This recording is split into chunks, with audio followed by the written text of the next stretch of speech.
자, 오늘 본문을 통해서 최고의 자유사용법이라는 제목으로 말씀의 은혜를 같이 나누겠습니다. 오늘 오전에는 설교 제목이 뭐였습니까? 자유를 원하지 않는 사람들.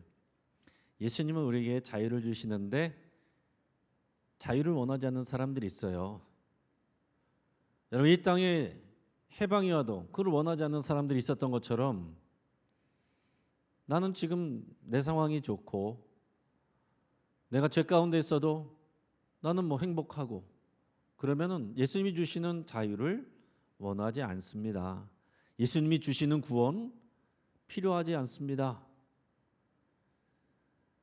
그러니까 오늘 이 땅에 정말 이 자유를 구하지 않는 사람들이 많이 있고 또 더 나아가서는 이 자유를 받았음에도 불구하고 자유를 올바르게 사용하지 못하는 그리스도인들도 있습니다.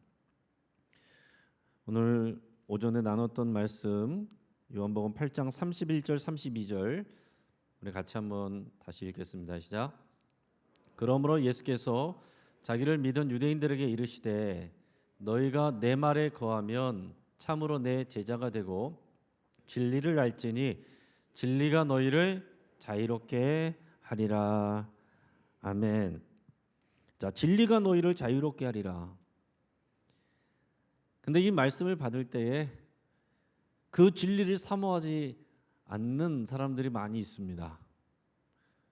주님이 주시는 자유를 원하지 않기 때문이고 내가 지금 속박되어 있고 포로되어 있고 그런 상황을 스스로 못 느끼고 인정하지 않기 때문에 주님이 주시는 자유를 원하지 않는 겁니다.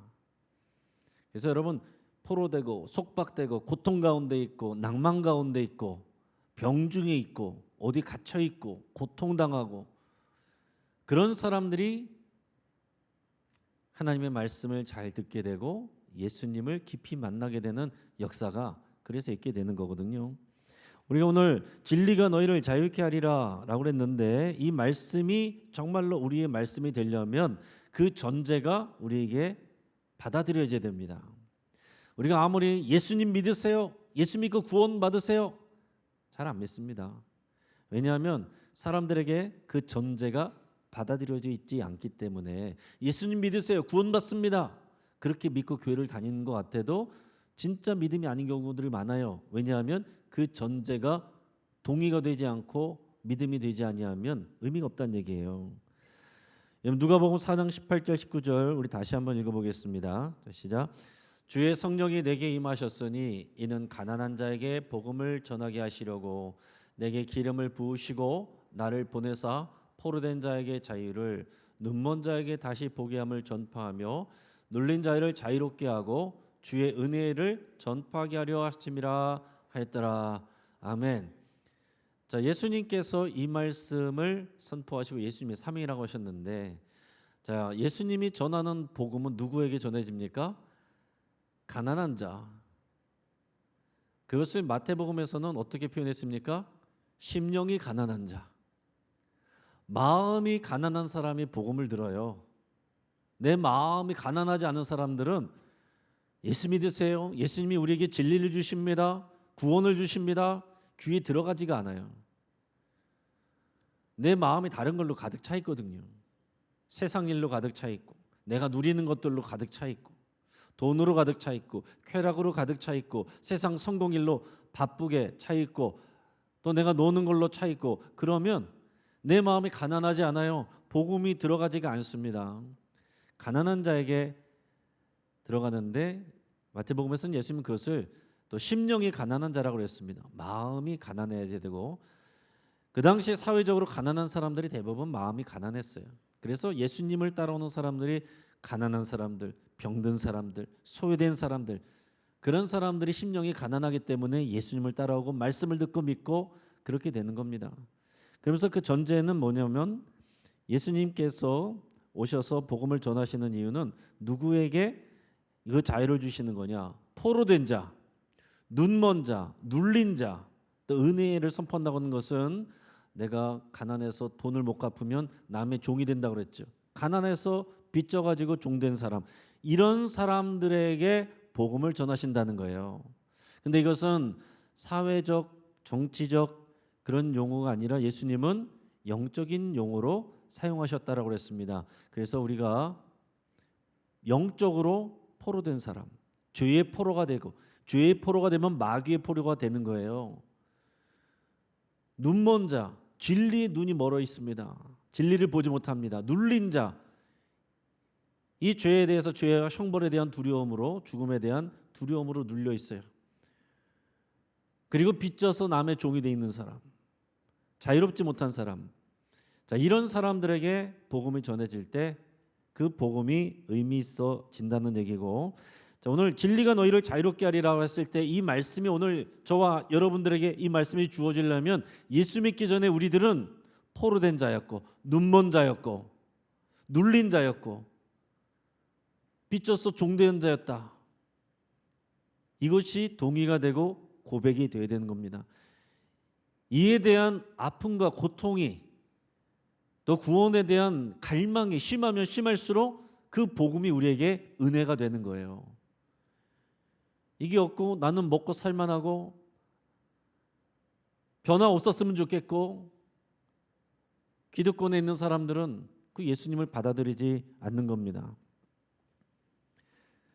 자, 또 하나, 이것을 또 다른 말씀으로 오늘 읽은 본문 말씀에서 다르게 또 표현하셨죠. 요한복음 8장 34절 같이 읽어봅니다.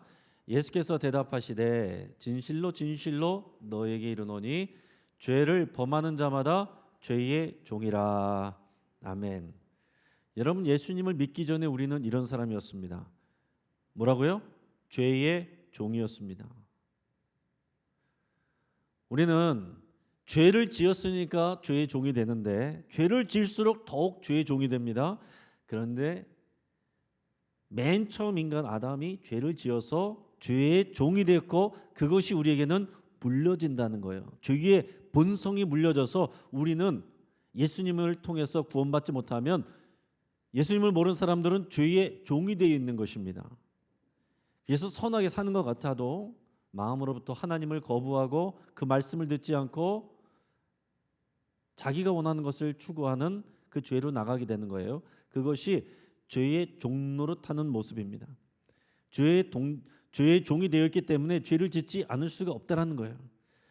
이 땅에서 나름대로 선하게 사는 사람들도 그것이 선이라고 생각하지만, 하나님의 입장에서는, 하나님의 기준에서는 죄입니다. 하나님을 떠나 있는 죄, 하나님이 창조하신 목적에서 멀어지는 죄, 하나님을 인정하지 않는 죄, 하나님을 거역하는 죄. 그래서 우리가 예수님을 믿기 전에는 누구나 다 죄의 종이었고 죄의 종노릇하고 있었다. 우리 스스로 여기서 벗어날 수가 없었다. 이것을 우리가 고백하는 것이 복음의 출발입니다. 그러니까 여러분, 우리가 아무리 사실은 밖에 나가서 예수 믿으세요, 교회 나오세요, 이게 잘 안 들어갑니다. 진짜로 믿음이 잘 안 되는 것은 내가 정말로 죄의 종이구나 하는 것을 탄식할 때, 그때 진짜 복음이 그 사람에게 복음이 되는 거거든요. 우리가 죄를 짓기 때문에 죄의 종이 됐고, 그래서 눌려 있고 포로가 돼 있고, 그런 상황이에요. 그런 상황인데 우리 스스로 해결할 수 없다. 그것이 성경의 결론이고, 그래서 구원자가 필요한 겁니다. 절대적으로 우리 성경의 복음은 자력 구원이 아니에요. 우리가 노력해가지고서 구원을 이뤄내는 게 아닙니다. 성불하는 게 아니에요. 타력 구원, 구원자가 우리를 건져주셔서 구원해 주시는 타력 구원입니다. 이걸 잘 기억하셔야 돼요. 그래서 내가 구원받으려고, 구원받을 자격을 갖추려고 막 선하게 살려고 노력하는 거, 이런 복음하고 정반대로 가는 것입니다. 그러면 안 되고 내가 죄인임을 빨리 고백하고 엎드려져야 되는 거예요. 그래야 복음의 능력이 그 사람에게 부어지게 되는 것입니다. 그래서 타력 구원은 구원자가 오셔서 우리의 죄 문제를, 죽음의 문제를 대신 해결해 주시는 겁니다. 그것을 우리가 뭐라 그럽니까? 대속이라고 표현하죠. 대속. 우리를 대속하여 구원하시는 것을 또 구속 이렇게 표현하기도 하고, 그래서 예수님을 구속자라고도 표현하고, 우리를 위해 대속 죄물이 되셨다 이렇게 표현도 하는 거예요. 자, 대속이란 것은 무슨 말이냐면은 대신 갚아주는 게 대속이에요. 그게 우리의 구원입니다. 대속, 구속 이게 우리의 구원의 의미인데 이것을 성경에서는 몇 가지의 이제 비유로 이렇게 설명을 합니다. 한 4가지 정도를 제가 말씀을 드리면 여러분 이것이 이제 복음이에요. 이 구원의 복음인데 잘 기억하시길 바랍니다. 예수님이 우리를 구속하신다라는 의미를 어디에서는 우리의 채무를 갚아주는 것으로 이렇게 표현합니다. 자, 장사를 하는데 우리가 빚을 졌어요. 내가 갚을 능력이 없습니다. 그것을 예수님이 대신 갚지불을 해준다. 그게 대속입니다. 예수님이 대신 갚아주는 거예요. 자, 또 하나 재판정의 이미지를 사용해서 구속을 설명하시는데 벌을 받아야 돼요. 공정한 재판관은 죄 지은 사람을 벌을 줘야 됩니다. 근데 그 벌이 너무 엄해요. 죽을 수밖에 없어요. 근데 그 벌을 죄 짓지 않는 사람이 대신 받아주는 거. 그게 구속입니다. 자, 예수님은 우리의 빚을 갚아주신 분이고 우리의 받을 형벌을 대신 받은 분이에요. 또 다른 비유로 표현하면은 종의 몸값을 지불해 준다. 이거는 1번과 비슷한 것 같은데 채무를 갚아준다는 것은 동등한 관계라고 한다면은 여기서 종의 몸값을 지불해 준다는 것은 내가 종이고 내가 주인이 따로 있어요. 성경적으로 영적으로 말하면은 마귀가 내 주인이에요. 그런데 나를 값을 주고 사는 것입니다. 나를 값을 주고 사는 거예요. 예전에 노예 시장 같은 거 있잖아요. 흑인들 아프리카에서 잡혀다가 이렇게 노예 시장 이렇게 하는 거 보면은 사람들이 보면서 값을 주고 그 사람을 사지 않습니까? 그러면 이제 값을 준 사람의 종이 되는 거죠. 여러분 이게 우리의 구속 구원의 의미입니다. 예수님의 피값으로 우리의 몸값을 지불하고 마귀의 종이었던 죄의 종이었던 우리를 구원하여서 자유케 하셨어요. 그것으로 끝이 아니고 우리는 주의 종이 된 것입니다. 자, 이게 구원의 의미예요. 또 하나 마지막 하나는 제사 제물, 그게 대속 제물입니다. 제사의 의미에서 이 제사에서도 대신 죽는 거죠. 짐승이 우리의 죄를 대신 지고 죽는 거, 이 대속 제물. 그래서 예수님을 우리의 화목 제물 되셨다. 우리의 대속을 위한 제물이 되셔서 하나님과 우리를 화목하게 하셨다. 이런 표현을 통해서 화목 제물이라고도 표현하고 우리를 대속하셨다 그런 표현들을 쓴다는 얘기입니다. 자, 그러니까 그럴 때에 이 구속을 받은 우리가 주님이 주시는 자유를 진정으로 누리게 된다라는 거예요. 이제는 마귀의 종이었던 우리가, 마귀의 자녀였던 우리가, 마귀에게 속하였던 우리가, 흑암의 권세에 속하였던 우리가 예수님의 대속으로 말미암아 우리가 구원을 얻은 것이고 자유를 얻게 된 것입니다. 그 자유란 것은 마귀에 대해서 우리가 자유케 되었고 죄의 형벌에 대해서 자유케 됐다는 얘기예요. 이 의미를 여러분 잘 아시길 바랍니다. 자, 그러면 우리 다시 한번 생각을 해보시길 바랍니다. 앞에서 우리가 이 말씀을 나눴는데 진리가 너희를 자유케 하리라 그랬는데 그러면 우리는 자유합니까? 우리는 더 이상 죄의 종이 아닙니까? 우리는 더 이상 죄의 종노릇하고 있지 않습니까? 막상 이렇게 물어보면은 뭔가 대답하기 어려울 것 같죠? 이게 좀 쉬운 부분이 아닌데 오해할 수 있는 부분이에요. 그래서 여러분 이것을 구별할 수 있길 바랍니다. 자, 예수님을 믿으면 우리는 죄의 종에서 자유를 얻고 풀려납니다. 그럼 더 이상 우리는 죄의 종이 아닙니다. 할렐루야. 이게 성경의 선언이에요. 이걸 의심하면 안 돼요. 다시 한번 물어보겠습니다. 여러분들은 죄의 종에서 자유케 됐습니까? 이건 우리가 아멘 해야 되는 거예요. 그러면 더 이상 우리는 죄의 종이 아니죠. 하지만 어리석게도 죄의 종이 아닌데 구원 받았는데 죄의 종노릇하면서 살 수 있다는 것을 기억하시기 바랍니다. 죄의 종이 아니고 우리가 풀려났는데 여전히 죄의 종노릇하면서 죄의 종이 아닌데 종처럼 종노릇을 하는 거예요. 마귀에게 가서 수그리고 마귀를 두려워하고 여전히 죄를 안 지면 안 되는 것처럼 거기에 휩쓸려 있고 묶여 있고 그게 죄의 종로릇 하는 것입니다. 자, 앞에서 예수님이 이 말씀을 유대인들에게 하셨는데 유대인들은 자신들은 죄의 종이 아니라고 생각했어요. 근데 예수님은 너희는 죄의 종이다, 마귀의 종이다, 마귀의 자식이다 이렇게 말씀하셨습니다. 그럴 수 있어요.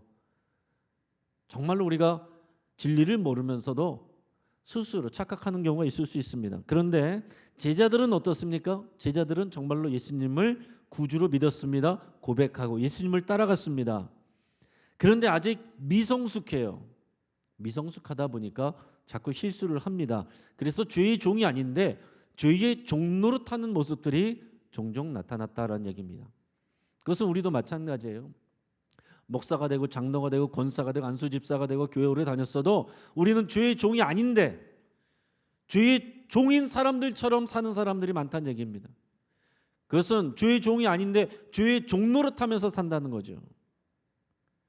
그러니까 죄의 종노릇을 하는 사람들 가운데 죄의 종이 있고 죄의 종이 아닌 사람들이 있을 수 있다는 얘기입니다. 우리는 예수 믿고 구원받았지만은 여전히 죄의 종노릇처럼 마귀를 두려워하고 죄에 묶여 있고 그 상처에 묶여 있고 그렇게 살아가는 모습들이 있다는 얘기죠. 여러분 그것을 오늘 오후 예배 시간에는 그 부분에 대해서 곰곰이 여러분 깊이 생각할 수 있길 바랍니다. 자, 어떤 경우들이 있겠느냐? 어떤 경우들이 있겠느냐? 자, 이제 죄의 종이 아닌데 여전히 죄의 종노릇하면서 살아가는 그 힘들게 고통스럽게 살아가는 그런 경우들이 있다는 얘기죠. 자, 어떤 경우가 있냐면 구원의 확신을 못 갖고 사는 사람입니다. 자, 내가 예수님을 믿어요. 예수님이 내 죄를 사하셨음을 믿어요. 내 죄를 대속해 주셨음을 믿어요. 내가 예수님을 내 구주로 영접했습니다. 아, 나는 구원받았다. 할렐루야. 그랬는데 다음 해에 또 다른 강사가 와서 자, 구원받기를 원하시는 분들 손 들고 나오세요. 그럼 또 손 들고 나오는 사람들 있다는 얘기예요. 그건 칭찬받을 일이 아닙니다. 겸손한 게 아닙니다. 구원의 확신이 없는 거예요. 그래서 저도 어릴 때부터 예수님을 믿었지만 중학교 2학년 때 구원의 확신을 갖고 이제 분명히 정리를 했습니다. 그러고 나서 이제 중등부 때 전도사님이 새로 오셨는데 처음 물어본 질문이 학생들을 놓고서 지금 당장 예수님이 오시면 천국 갈 수 있는 사람, 자신 있는 사람 손 들어봐라 그랬어요. 거기에 몇십 명이 있었는데 딱 저 혼자 손 들었습니다. 수련은 다 같이 갔다 왔는데. 자, 여기서 제가 한번 물어볼게요. 여러분 한번 손 들어보세요. 지금 당장 예수님이 이 자리에 오시면 나는 천국 간다 확신하는 분 손 들어보십시오. 할렐루야. 손 내리시고. 다른 친구들은 왜 손 안 들었을까요? 자기 수준을 보는 거예요.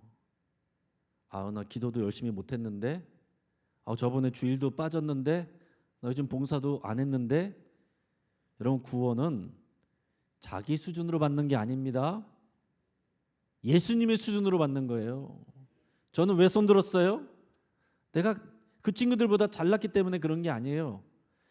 예수님 때문에 구원받는다는 것을 알았기 때문에 내 안에 예수님이 계신 것을 믿기 때문에 예수님 때문에 손 드는 거죠.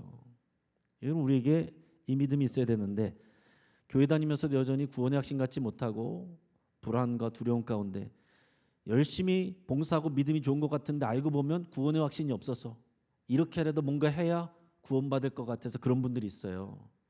여러분 잘 돌아보셔야 됩니다. 열심히 한다고 다 믿음이 좋은 게 아닐 수 있습니다. 자, 또 하나 미움과 분노에 묶여 있는 사람들이 있어요. 미움과 분노에 묶여 있는 사람들. 예수님의 십자가 복음은 뭡니까? 용서와 화해거든요. 대속을 통해서 예수님의 대속의 피를 통해서 우리를 용서하시고 하나님과 화해케 되고 사람들과 화해케 되는 역사가 십자가 복음의 능력인데 그 십자가 복음의 능력을 받고 예수님을 모시고 우리가 죄의 종로를 종이 아니라고 선포를 했는데 우리는 여전히 미움과 분노에 묶여서 죄의 종로를 타는 사람들이 한국교회 안에 많이 있다는 사실입니다. 얼마든지 그럴 수 있어요. 여러분 성경에서도 보면 사도 바울이 교회에 보내는 편지 가운데 그 교회에 그 여성 지도자들 둘에게 제발 화해하고 잘 지내라 이런 편지들이 있습니다. 여러분 예수님 믿는 거 따로, 사람들과의 관계 이거 따로, 미워하고 분노하고 원망 가지고 용서하지 못하는 거 따로.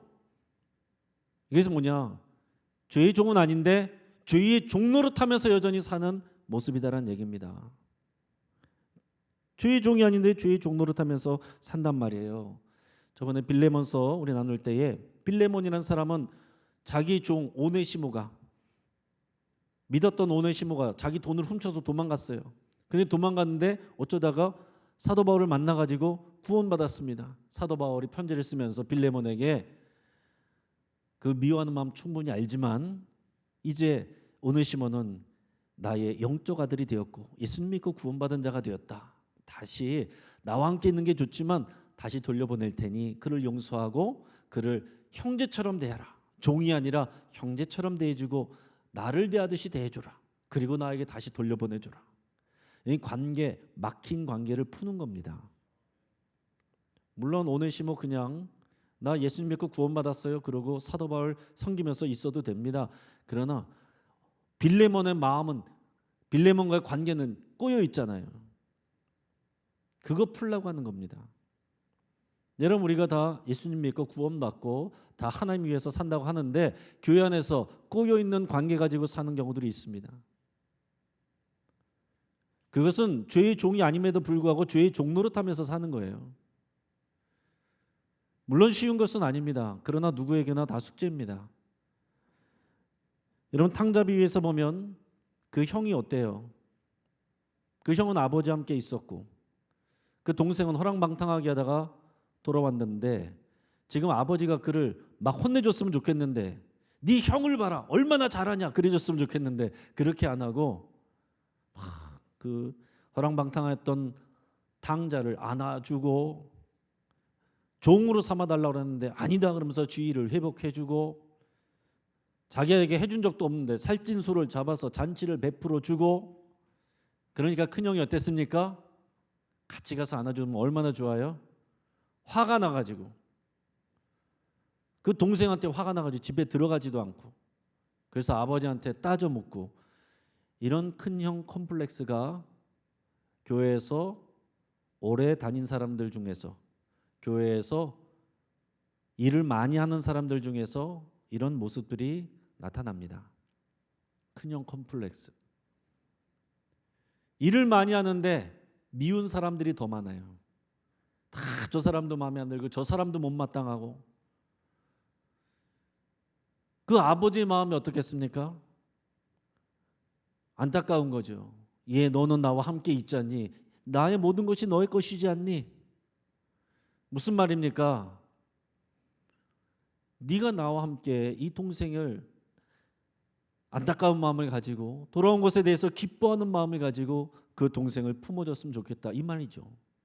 그게 우리 교회 안에서 하나님께서 우리에게 하시는 말씀입니다. 너희 다들 죄의 종에서 다 풀려낸 나의 자녀들이잖니, 주님의 제자들이잖니, 몸인 교회잖니. 서로 사랑해야지. 왜 미워하고 왜 원망하고 절대 용서하지 못한다고 그러고 평행선을 달리니 너희는 죄의 종이 아닌데 여전히 죄의 종노릇하고 있구나 이렇게 말씀한다는 얘기입니다. 참 어려운 일이죠. 사랑이 제일 중요한데 제일 어려운 게 사랑이고 사랑의 다른 이름은 용서입니다. 여러분 용서를 위해서 용서가 안 되면 용납이라도 해야 되는데 용납은 이해를 못하겠어요 저 사람을. 근데 그냥 인정해주고 받아들이는 게 용납입니다. 용서와 용납을 위해서 우리가 해야 될 고백들이 있어요. 한번 그림 띄워주시고 한번 따라해 보겠습니다. 나도 죄인이지 나도 값없이 용서받았지. 나도 여전히 완전하지 않지. 나도 여전히 죄짓고 넘어지지. 저 사람도 연약하지. 저 사람도 완전하지 않지. 그러나 예수님은 저 사람도 사랑하시지.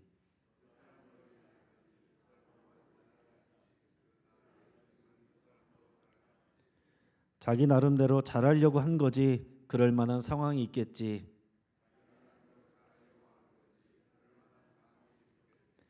나는 십자가에서 예수님과 함께 죽었지. 나의 판단과 미움도 십자가에서 죽었음을 선포한다.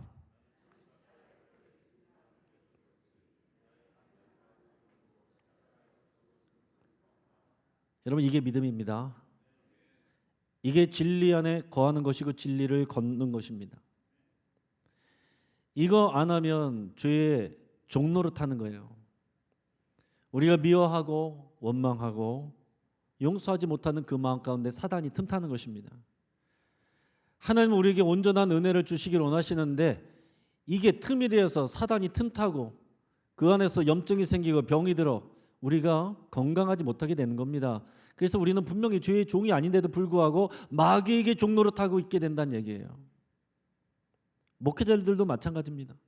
목회자들끼리도 또 장로님들끼리도 중직자들끼리도 교인들끼리도 다 하나님 사랑한다고 하고 열심히 섬기면서 저 사람만은 용납 못해, 용서 못해, 분노와 원망을 붙들고 거기에 묶여서 산다면 죄의 종노릇 하는 것이다. 죄의 종은 아닌데 죄의 종노릇 하는 것이다 라는 얘기입니다. 어떤 사람들은 음란에 매인 사람들이 있습니다. 음란은 가장 원초적인 문제예요. 이런 그래서 통일교나 JMS 같은 이런 이단의 특징들은 다 인간의 최초의 아담의 죄를 성범죄로 봅니다. 성적 타락으로 봐요. 그래서 그런 식으로 복음을 왜곡합니다. 그리고 그런데 이단 사이비들의 특징은 다 성범죄가 만연해요. 다 자기들의 힘과 권력 안에 있으면은 다 성범죄가 일어납니다. 그 대단한 사람 같지만 별건 아니에요. 그런 음란에 매여 있는 사람들 뿐이고 진리가 아닌 것에 매여 있는 사람들입니다. 죄의 종들입니다. 뿐만 아니라 일반적인 그리스도인들, 일반적인 신자들도 여전히 음란에 매여 있을 수 있습니다. 이제 복음학교라는 그런 이제 세미나에 가보면 거기에 또 목회자들도 있고 그런데 나와서 거기서는 이제 죄 고백하는 시간이 있어요. 내가 십자가를 통과하면 자기 죄를 고백해야 된다 그래가지고 죄 고백하는 시간이 있는데 정말 솔직하게 자기 죄 고백을 하는데 결국 나와서 대부분이 한 90% 이상이 성적인 범죄들입니다. 교회 안에서 누구와 부적절한 관계를 가졌습니다. 자위했습니다. 포르노 중독입니다. 그런 게 너무 많다는 거예요. 그냥 겉으로 나눌 때는 나누지 않았으면은 다들 경건하고 주를 위해 살 사람들이고 이런 복음학교도 쫓아오는 사람들인데 그 안에 숨겨진 이런 음란의 문제들이 있다는 얘기죠. 여러분 특히 요즘은 인터넷이 발달돼 있고 자극적인 대중문화. 여러분 이제는 예전엔 공영방송에서 걸러냈는데 이제는 OTT 해가지고서 걸러내지 않는 또 유튜브 방송 이런 거 걸러내지 않는 완전히 자극적인 그냥 욕설과 이런 자극적인 내용들이 그대로 여과 없이 지금 방영되는 그런 시대입니다. 스마트폰의 영향으로 언제든지 그런 것들을 부모님의 간섭받지 않고 자녀들도 또 어른들도 또 접할 수 있다는 얘기죠. 그 음란의 수위와 도전이 이전과는 비교할 수 없다는 거예요. 이 음란의 문제는 과학에 발전하고 같이 걸어갑니다. 또한 유명한 외국의 사역자들도 보면 많은 분들이 정말 유명한 분들, 많은 사람들에게 은혜를 주고 감동을 끼친 분들, 목회자들, 찬양 사역자들 그런 분들이 이 성의 문제로 넘어지는 경우들이 종종 있습니다. 심심치 않게 있습니다. 한국 교회에서도 그런 일들이 여러 명 있습니다. 목회 잘한다고 소문났던 사람들 중에서 정말 한국 교회 이끌어갈 사람이라고 추앙받던 사람들 중에서 결국 음란과 불륜과 불건전한 관계로 넘어지는 분들 많아요. 또 청년 사역자, 청소년 사역자 특히 많은 사람들을 모으고 그래서 스포트라이트를 받았던 사람들이 결국 그런 문제로 넘어지는 경우들이 많다는 얘기예요. 여러분 그 정도 아니어도 우리가 우리 스스로 우리 의지로 조절이 안 되면 그게 중독입니다. 그것 좋아하는 것 자체는 문제가 안 될 수 있는데 그것이 중독이 돼서 우리의 신앙관계 또 우리의 인간관계에 영향을 미친다면 그것은 죄로 가는 거예요. 알코올 중독, 담배도 중독, 또 도박도 중독이지만 쇼핑도 중독, 드라마도 중독, 홈쇼핑 중독, 또 게임 중독, 스마트폰 중독, 분노 중독, 과자 중독, 커피 중독. 이러면 어떤 것이든지 내가 하나님 앞에 나가는데 그 시간보다 더 사랑하면서 그 시간을 내 스스로 제어하지 못하면 그게 중독이 되는 거고 나는 거기에 묶이는 거다라는 얘기입니다. 반려동물도 관계는 좋은 것일 수 있으나 중독될 수 있어요. 반려동물의 관계 때문에 하나님과 올바른 관계까지 나오지 못하는 사람들도 있습니다. 여러분, 우리는 구원받은 자유를 오남용하면 안 됩니다. 오늘 본문 말씀을 우리 같이 한번 그런 관점에서 같이 읽도록 하겠습니다. 자, 시작. 형제들아, 너희가 자유를 위하여 부르심을 입었으나 그러나 그 자유로 육체의 기회를 삼지 말고 사랑으로 서로 종노릇하라. 온 율법은 네 이웃 사랑하기를 네 자신같이 하라 하신 한 말씀에서 이루어졌나니 만일 서로 물고 먹으면 피차 멸망할까 조심하라. 아멘. 자, 우리에게 그리스도가 자유를 주셨는데 그 자유로 부르심을 받았는데 그 자유로 육체의 기회를 삼지 말라 그랬습니다. 육체의 기회를 삼지 말라. 나 구원받았어. 나는 자유해. 이제 내 마음대로 살 거야. 그리고 예배도 안 하고 기도도 안 하고 내 마음대로 하면서 물어보면 난 믿음 있어요. 나 나름대로 기도해요. 자기 마음대로 삽니다. 자기가 주인 돼서 자기가 스케줄 짜고 자기 마음대로 해요. 그러면서 이제는 판단도 안 받아요. 누가 뭐라고 그래도 난 믿음이 있어. 스스로 착각합니다. 어떻게 자기 마음대로 행동하고 자기 마음대로 스케줄 짜고 자기 편할 때 예배하면서 내가 믿음으로 살아간다고 얘기할 수가 있습니까? 여러분, 우리의 믿음이란 것은 세례받고 예수 그리스도와 함께 십자가에서 죽었음을 고백하는 거예요. 우리 옛사람은 십자가에서 죽었음을 고백하는 것입니다. 내가 주인 되었던 것들 다 죽었고 예수님과 함께 살아서 예수의 이름을 위하여 살아가는 것, 하나님 나라를 위하여 살아가는 것, 이 고백이 우리의 믿음입니다. 그래서 우리는 예수님을 믿고 죄의 종에서 풀려나서 자유를 받았는데 그러고 나서는 육체의 기회로 삼는 교인들이 너무나도 많다는 사실입니다. 특별히 우리 한국교회 안에 여러분, 북한의 지하교회에서는 그런 사람들이 없습니다. 주님이 주신 자유를 육체의 길을 삼는 사람들이 없습니다. 북한에는. 왜냐하면 그것은 정말로 내 생명을 걸고 믿는 것이기 때문에. 어디에 자유로 육체의 길을 삼는 사람들이 많겠어요? 한국교회에. 이렇게 평안하고 번영한 사회 속에서 자기 나름대로 어디 가서는 나는 기독교인이요 말하지만 내 마음대로 내가 주인 노릇하며 그러면서도 여전히 주의 종 노릇하면서도 나는 자유하다 이렇게 말하는 그런 모습들이 한국교회 안에 얼마든지 있다는 얘기죠.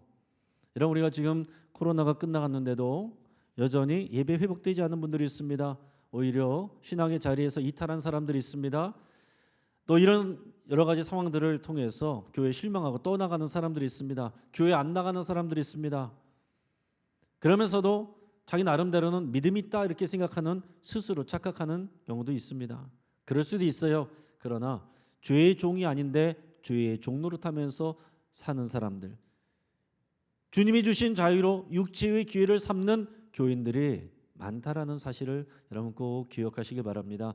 그래서 육체의 기회를 사용하지 않고 이 자유를, 주님이 우리에게 주신 자유를 최고로 사용할 수 있는 성경적인 방법은 너희가 서로 사랑하라, 그 말씀입니다. 너희가 서로 사랑하라, 서로 종노릇하라. 그냥 사랑하는 정도가 아니라 서로 종노릇하라. 이것이 우리에게 주신 신앙의 자유의 최고 사용법입니다. 근데 많은 경우 한국교회 또 대형교회로 갈수록 그 자유를 육체의 기로 삼아요. 나는 내가 알아서 신앙생활 할 테니까 건드리지 마세요. 나는 그냥 예배만 드릴 거예요. 내가 원할 때 나올 거예요. 건들지 마세요. 자기의 자유로, 육체의 기회로 사는 사람들이 많고, 내가 교회 다닌다고 말하고서, 나는 구원받았다고 말하고서 죄의 종노릇하는 사람들 많습니다. 여러분, 이 시대에 오늘 말씀을 통해서 우리가 다시 한번 각성하기를 바라고, 우리가 코로나 끝났으니까 된 게 아닙니다. 코로나 다시 또 번지잖아요. 계속해서 번지고 또 새로운 것들 나옵니다. 우리가 이런 상황 속에서 계속 진리를 향해서 나가야 되는 것이지 상황 좋아지면 됐다가 안 좋아지면 말았다가 그런 정도가 아니란 얘기예요. 물론 좀 몸이 안 좋으신 분들, 어르신들 뭐 그런 분들까지 다 이렇게 뭐라고 하는 건 아닙니다. 그러나 그러지 않아도 되는데 육체의 기회를 삼는 많은 교인들이 있습니다. 우리 교회뿐만이 아니라 한국교회 안에 모든 교회 안에 있습니다. 또 내 안에도 그런 마음들이 있어요. 사랑하지 않고 서로 종노릇 하지 않으면서 내가 그냥 열심히 사는 내 마음대로 내 생각대로 사는 그런 신앙생활하는 경우들 얼마든지 많이 있을 수 있습니다. 최고의 자유사용법은 육체의 기회로 사용하지 아니하고 서로 사랑의 종노릇을 하는 것입니다. 주 안에서 자유하게 됐지만 종이 아닌데 마치 종인 것처럼 아유 뭐하러 그 사람한테 그렇게까지 해. 그렇게 안 해도 돼. 버릇돼. 주님 때문에 그렇게 하는 거예요. 그게 자유의 최고 사용법입니다. 바로 옆에 있는 분들에게 그 최고의 자유 사용법을 사용하시기를 주의 이름으로 축복합니다. 같이 한번 기도하겠습니다.